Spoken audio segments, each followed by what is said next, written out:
So, I'm not one of those assholes that counts his wife as his best friend. I am, however, one of those assholes that,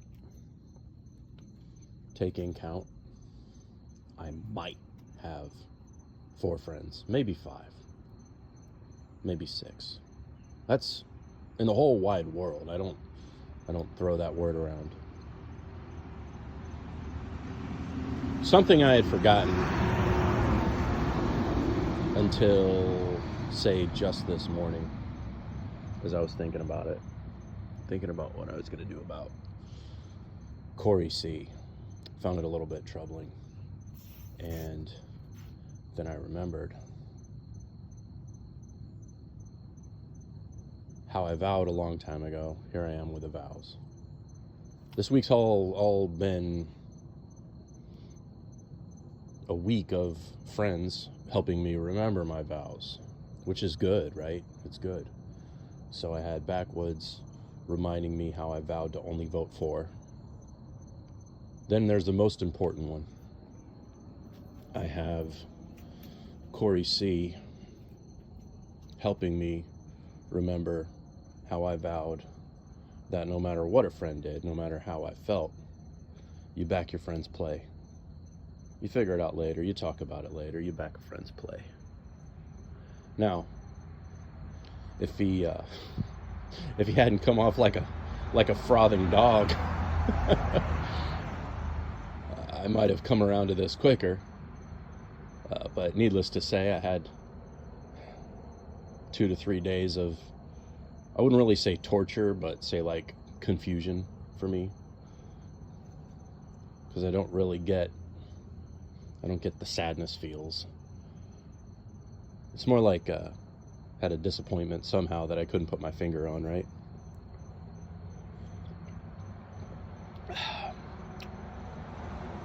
But Corey, if it's as important as it sounds to you, I'll back your play on it, man.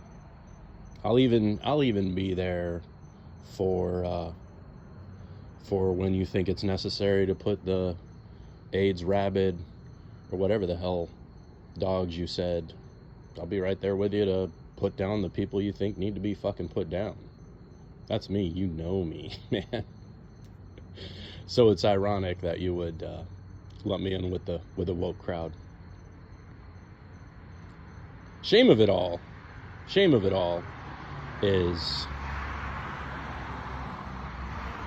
because of the vitriol that you stacked up countering my argument. It may have missed my point, which I had poorly expressed and hidden within what I'm trying to say. And it really doesn't matter, especially if you, as my friend, didn't get it. Then I probably have zero hope in being able to express myself. You as a person who would be most likely to understand something that I'm trying to say. Now, I do dig it from a professional wrestling standpoint. If the Lamb Dog 76 channel gets to be the bad guy, but I don't know if the crowd is so far that they'd actually see the entertainment.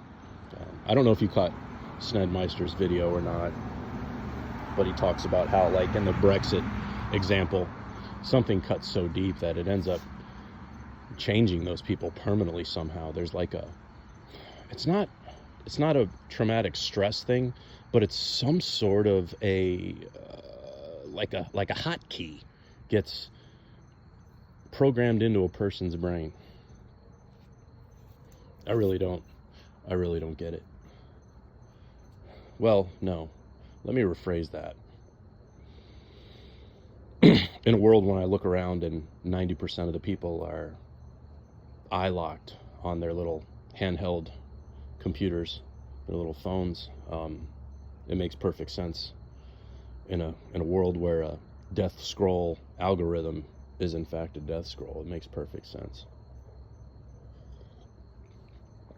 So I got you, man. And it isn't even a matter of holding back my resolve. I really don't really give a fuck whether or not people kill babies. I really technically don't give a fuck what bathroom people want to use or try to use. I do care about the Occupy Wall Street crap. I do care when weirdos do weird shit at universities and that kind of thing. I care about that. My point in all of it is the way that the boomer mentality, which I think is what we get with Trump, that's not winning. It's not winning. It doesn't win, and it almost makes it worse. It's like combating an insurgency in a way, and they're combating it incorrectly on like a, I don't know how much you follow this, but on like a fourth and fifth generation basis. I don't see it working.